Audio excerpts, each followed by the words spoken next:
దానికి ఉర్దూ ఆధిపత్యాన్ని ప్రశ్నించినందుకు కదా. అందుకని దీన్ని మతం కోణంలో చూడడం కన్నా ఇది ఇండియా వర్సెస్ పాకిస్తాన్. పాకిస్తాన్కు బుద్ధి చెప్పాల్సిందే. ఎవరు కాదంటున్నారు? అసలు పవన్ కళ్యాణ్ అడగాల్సిన ప్రశ్న ఏంటి? 4,000 మంది పర్యాటకులు ఉన్న చోట 4 జవాన్లు ఎందుకు లేరు? దానికి ఆన్సర్ చెప్పండి మొదలు.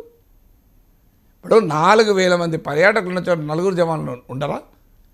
4 జవాన్లే ఉంటే పహల్గాం దాడి జరిగేదా? వాళ్ళు కూడా కాల్పులు జరిపేవాళ్ళు కదా, ఒక్కడినైనా చంపేవాళ్ళం కదా, ఇద్దరిని చంపేవాళ్ళం కదా, చాలామంది పర్యాటకులు కాపాడుకునే వాళ్ళం కదా. అసలు మొదలు 4 జవాన్లు ఉన్నారు, తర్వాత తీవ్రవాదులు రారు కదా, మరి ఎందుకు లేరు? Is it not a security labs? అఖిలపక్ష సమావేశంలో ప్రభుత్వం అంగీకరించింది. ఏ తప్పు ఏ లోపమో జరిగి ఉండకపోతే మనం ఇక్కడ ఎందుకు కూర్చుంటామన్నారు. సెక్యూరిటీ ల్యాబ్ జరిగింది అని government agreed, Amit Shah agreed. ఇది బయటికి మీడియాలో వచ్చింది. ఇప్పటివరకు ఏ మోడీ ప్రభుత్వంలో ఏ ప్రతినిధి అయినా అఖిలపక్షంలో మేము అలా అనలేదు అనే స్టేట్మెంట్ ఇచ్చారా? మీడియాలో పతాక శీర్షికలు వచ్చింది, పేజ్ 1లో కూడా వచ్చింది, మనం కూడా మాట్లాడుకున్నాం. అఖిలపక్షంలో కేంద్రం అంగీకరించింది భద్రతా లోపమని. నేను అప్రిషియేట్ చేస్తా ఎందుకంటే ఆనెస్ట్గా ఒప్పుకుంటే ఇక ముందు జరగవు తప్పులు.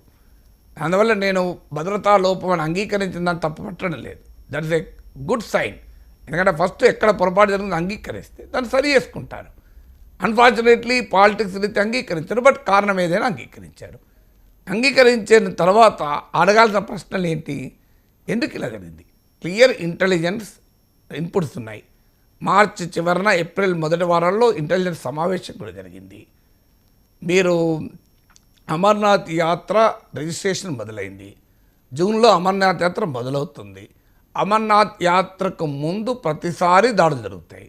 అమర్నాథ్ యాత్ర టెర్రరిస్టుల టార్గెట్. ఇది పహల్గాం అమర్నాథ్ యాత్రకు మెయిన్ బేస్, ఇంపార్టెంట్ బేస్ అంటారు. ఇవన్నీ తెలిసి కూడా మరి ఎందుకు భద్రతా బలగాలు లేవు? ఉదాహరణకు ఆ పర్యాటకుల్లో 4,000 ఒక్క కేంద్ర మంత్రి ఉంటే, కేంద్ర మంత్రి కుటుంబంతో వచ్చి ఉంటే భద్రత ఉండేదా కలేదా? నాకు చెప్పండి. సింపుల్ క్వశ్చన్ అడుగుతున్నా. 4,000 మంది పర్యాటకుల్లో ఓ నంబియారు, ఓ మధుసూదన్లు కాక, ఒక కుటుంబాలకు కాక, ఒక కేంద్ర మంత్రి కుటుంబం ఉండుంటే మీరు ఎంత భద్రత పెట్టేవారు? అంటే విఐపీల భద్రతకు అంత ప్రాధాన్యత ఇస్తారు, పర్యాటకుల భద్రతకు ఎందుకు ఇవ్వరు? దీనికి ఆన్సర్ ఉండాలి కదా. ఇదెవరి లోపము? దీన్ని ఎందుకు పవన్ కళ్యాణ్ అడగడు? సెక్యులరిజం సూడో సెక్యులరిజం కాదా? మరి ఏ సెక్యులరిస్ట్లా సూడో సెక్యులరిస్ట్లా ఈ తప్పు చేసింది? 26 మంది ప్రాణాలు కోల్పోయే వాళ్ళం కాము కదా. ఈ సెక్యూరిటీ ల్యాబ్ జరుగుండకపోతే సిఆర్పిఎఫ్ వాళ్ళు అడిగినప్పుడే ఎయిర్ లిఫ్ట్కు హెలికాప్టర్లు సమకూర్చి ఉంటే కేంద్ర హోంశాఖ పుల్వామా ఘటన జరిగి ఉండేది కాదు కదా. మనకు తెలియదు పాకిస్తాన్ అనేది ఒక పనికిమాలిన దేశం, ఓ దివాలాకోర్ దేశం, దానికి వేరే పని లేదు. మన దేశంలో హింసను ప్రేరేపించింది తప్ప మనం ఎందుకు జాగ్రత్తలు తీసుకోలేదు అంటున్నా. కాశ్మీర్ లాంటి ప్రాంతానికి 1000కి పైగా సిఆర్పిఎఫ్ బలగాలను రోడ్డు మార్గంలో ఎవరైనా పంపిస్తారా నాకు చెప్పండి. ఇవాళ మీరు ఒక్కసారి ఆ కనగుట్ట దగ్గరికి వెళ్ళండి, మిలిటరీ హెలికాప్టర్లు వాడుతున్నారు. అంటే మన దేశంలోనే ఉన్న మావోయిస్టులను ఎదుర్కోవడానికి మిలిటరీ హెలికాప్టర్లు వాడుతుంటే, సరిహద్దుల్లో ఉద్రిక్తత ఉండి తీవ్రవాద పీడిత ప్రాంతమైన కాశ్మీర్లో రోడ్డు మార్గాన్ని తీసుకెళ్తారు ఎవరైనా సిఆర్పిఎఫ్ చేయాలని? ఇది నేను అడిగింది కాదు, అప్పటి జమ్మూ కాశ్మీర్ గవర్నర్ సత్యపాల్ మాలిక్ అడిగిన ప్రశ్న. అది కదా అడగాలి. పుల్వామాలో ఈ అనుభవం జరిగింది మనకు, భద్రతా లోపం. మరి అయినా కూడా మళ్ళీ పహల్గాంలో ఎందుకు భద్రతా లోపం జరిగింది? దీనికి ఎవరు బాధ్యత? ఎవరిపైన చర్య తీసుకున్నారు? భద్రతా లోపం జరిగిందని కేంద్ర ప్రభుత్వమే అఖిలపక్ష మీటింగ్లో అడిగింది. లాల్ బహదూర్ శాస్త్రి ఎక్కడో రైల్వే యాక్సిడెంట్ జరిగితే మంత్రి పదవి రాజీనామా చేశాడు. లాల్ బహదూర్ శాస్త్రి రైలు నడిపాడా? మరి దీనికి ఎవరిపైన చర్య తీసుకున్నారు? ఒక్క అధికారిపైన చర్య తీసుకున్న పేపర్ వచ్చిందా ఈ సెక్యూరిటీ ల్యాబ్స్ కొరకు? మరి ఇది ఎందుకు అడుగుతలేడు పవన్ కళ్యాణ్? సో పవన్ కళ్యాణ్ అడగాల్సిన క్వశ్చన్లు ఇవి. ఇందులో సెక్యులరిజం ఏంది, సూడో సెక్యులరిజం ఏంది? అందరూ భారతీయులే. ఇప్పుడు ఏం చేద్దాం? ఇండియాను డివైడ్ చేద్దామా, ఇండియాను యునైట్ చేద్దామా? ఇండియాను యునైట్ చేద్దామని నేను అంటున్నాను, డివైడ్ చేద్దామని రాజకీయ నాయకులు అంటున్నారు. ఎట్లా డివైడ్ చేద్దాం? మతాల వారిగా డివైడ్ చేద్దాం, పార్టీల వారిగా డివైడ్ చేద్దాం. ఇది ఎవరికి లాభం? పాకిస్తాన్కి లాభం, మనకు లాభం? ఒకసారి ఆలోచించండి. ఇవాళ భారత ప్రభుత్వానికి అఖిలపక్ష మీటింగ్లో అన్ని రాజకీయ పార్టీలు మీరు ఏ చర్య తీసుకున్నా మీ వెనకాల మేముంటాం. ఇదే spirit of nationalism. Spirit of nationalism ఏం చెప్తోంది? Nations stand United. అమెరికాలో దాడులు జరిగితే ఇలా కొట్టుకోలేరు రాజకీయ పార్టీలు. అమెరికాలో 9/11 దాడి జరిగితే రిపబ్లికన్ పార్టీలు, డెమోక్రటిక్ పార్టీలు మీ దేశభక్తి ఎంత, మీ దేశభక్తి ఎంత అని శీల పరీక్ష, అగ్ని పరీక్షలు పెట్టలే. అమెరికా ప్రజల పార్టీలన్నీ ఏకమయ్యాయి. మన దేశంలో ఈ రాజకీయం దౌర్భాగ్యం. మన దేశ ప్రజలకే మన శీల పరీక్ష పెడతాం, మన దేశ ప్రజలకే అగ్ని పరీక్ష పెడతాం. పాకిస్తాన్ పెట్టాం మనం. ముందు మనకు అటాక్ పాకిస్తాన్ కాదు, మన అటాక్ మన రాజకీయ ప్రత్యర్థులు. మనం మొదలు కాంగ్రెస్ పార్టీని అటాక్ చేద్దామా, ఇంకో పార్టీని అటాక్ చేద్దామా, మీడియాలో మాట్లాడి ఇంటలెక్చువల్స్ అటాక్ చేద్దామా, విశ్లేషకులు అటాక్, ఇదే గోల. పాకిస్తాన్ అటాక్ చేయడం మానేశారు వాళ్ళు. పాకిస్తాన్ 140 కోట్ల మందిలో అందరికీ దేశభక్తి లేదంటాడు పీయూష్ గోయల్. అంటే కొంతమంది భారతీయుల్ని మనం డివైడ్ చేయాలి. ఈ డివైడ్ చేసి యునైట్ ఇండియా అనే స్లోగన్ వదిలేసి డివైడ్ ఇండియా అనే కార్యక్రమం పెట్టుకుంటే అది దేశభక్తి ఎట్లయితే నాకు అర్థం కాని విషయం. ఆ ఎజెండా ఎవరికి ఉపయోగపడుతుంది? అది ఎవరు కోరుకుంటారో భారతదేశం విడిపోవాలి అని?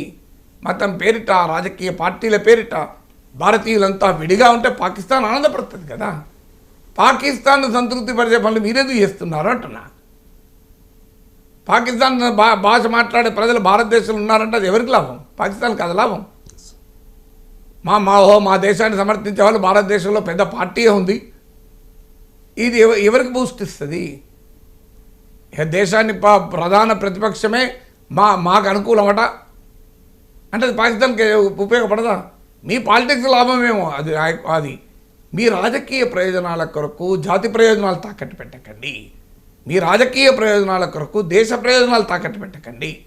మతాల పేరిట, రాజకీయ పార్టీల పేరిట భారతీయులు చీల్చకండి. భారతీయులను ఐక్యం చేసి పాకిస్తాన్పై పోరాడదాం. ఇలా ప్రతి భారతీయునికి శత్రువు పాకిస్తాన్. ప్రతి భారతీయుని రక్తం మండుతుంది పాకిస్తాన్ సంగతి తేల్చమని. పాకిస్తాన్ కోలుకోకుండా దెబ్బతీయాలన్నది ప్రతి భారతీయుడు గుండె కొట్టుకుంటోంది. ఈ సమయంలో రాజకీయం ఏందండి? రాజకీయాలకు సమయం ఉంటుంది కదా. ఈ దరిద్ర రాజకీయం ఎప్పటికున్నదే కదా, ఎప్పటికున్నదో దరిద్ర రాజకీయమే. ఇంకా ఇప్పుడు దేశం భద్రత ప్రమాదంలో పడ్డప్పుడు కూడా మేము రాజకీయంగా కొట్టుకు వస్తాం. మాకు ఇదే ముఖ్యం, మాకు 2 ఎమ్మెల్యేలు గెలవడం ముఖ్యం, మాకు ఒక ఎంపీ గెలవడం ముఖ్యం, మాకు ఓట్లు ముఖ్యం. ఏం రాజకీయం ఇది? మాకు ప్రజలను డివైడ్ చేయడం ముఖ్యం, మతపరంగా ఉద్రిక్తతలు క్రియేట్ చేయాలి, భారతదేశంలో మతపరమైన ఉద్రిక్తత, మత కల్లోలాలు క్రియేట్ చేయాలి. ఈ పంచాయతీ అండి ఇది. అందరం కలిసి పాకిస్తాన్ సంగతి తేల్చాల్సిన సమయంలో తర్వాత కొట్టుకుందాం. పాకిస్తాన్ సంగతి తేల్చినాక పోయి టైం తీసుకుందాం. ఒక వారం రోజుల్లో 10 రోజుల్లో పాకిస్తాన్ సంగతి తేల్చేసి తర్వాత ఒక 6 నెలలు కొట్టుకోండిగా. మీకు వేరే పనే ఉన్నది రాజకీయ పార్టీలకు. దేశం ఎందుకు మీకు? దేశ ప్రయోజనాలు ఎందుకు? దేశ భద్రత ఎందుకు? మీకు కావాల్సింది ఓట్లే కదా, కొట్టుకోండి. కానీ సగటు భారతీయునిగా నా బాధ ఏంటంటే పాకిస్తాన్ కోరుకుంటున్నది మనం చేయకూడదు. తీవ్రవాదులు కోరుకుంటున్నది మనం చేయకూడదు. తీవ్రవాదులు ఎందుకు అడిగారు? మతం, ఈ దేశంలో మతపరమైన డివిజన్ తేవాలని అడిగారు. అదే చేద్దామా మనం కూడా? తీవ్రవాదులు కోరుకున్నదే కదా అది, అదే చేద్దామా? అయ్యే తీవ్రవాదులు పోలి వాళ్ళు ఓన్లీ ఎవరిని? అందుకే చెప్పాను, ఇవాళ బెలూచీల పైన దారుణంగా ఉచ్చకొతకు వస్తారు. బెలూచీలు ముస్లింలు గారా? పఠాన్లు ముస్లింలు గారా? అహ్మదీలు ముస్లింలు గారా? తూర్పు పాకిస్తాన్లో ఆనాడు ఉచ్చకొతకు ముస్లింలు కదా. మరి వాళ్ళందరూ కూడా ఉచ్చకొతకు వచ్చారు కదా. సో అందువల్ల పవన్ కళ్యాణ్కైనా ఎవరికైనా నా విజ్ఞప్తి ఏంటంటే, from Pawan Kalyan to Piyush Goyal, don't divide India. పొలిటికల్గా, మతపరంగా, ఇంకో రకంగా భారతదేశాన్ని విభజించకండి. భారతదేశాన్ని ఐక్యంగా ఉంచండి. భారత ప్రధానమంత్రి నాయకత్వంలో దేశ ప్రజలంతా అన్నిటికీ అతీతంగా, కుల, మత, రాజకీయ, భాష, ప్రాంతీయ తేడాలకు అతీతంగా India is a great nation, it is United. చూడండి భారతదేశం అంటే ఇలా ఉంటుంది అని ఒక సందేశాన్ని శత్రువుకి ఇద్దాం. మనం కొట్టుకుంటే శత్రువు ఆనందపడుతుంది కదా. పహల్గాం ఉగ్ర దాడి దేశ సమగ్రతపైనే దాడి అంటూ ఉన్నారు పవన్ కళ్యాణ్. సో కొంతమంది కాంగ్రెస్ నేతలు పాకిస్తాన్ భాష మాట్లాడుతూ ఉన్నారు అని చెప్పి భారతీయ జనతా పార్టీ నాయకులు విమర్శలు చేశారు. ఇప్పుడు పవన్ కళ్యాణ్ కూడా అదే తరహా విమర్శలు చేస్తూ ఉన్నారు సార్. కొంతమంది కాంగ్రెస్ నాయకులు పాకిస్తాన్ సైడ్ మాట్లాడుతూ ఉన్నారు.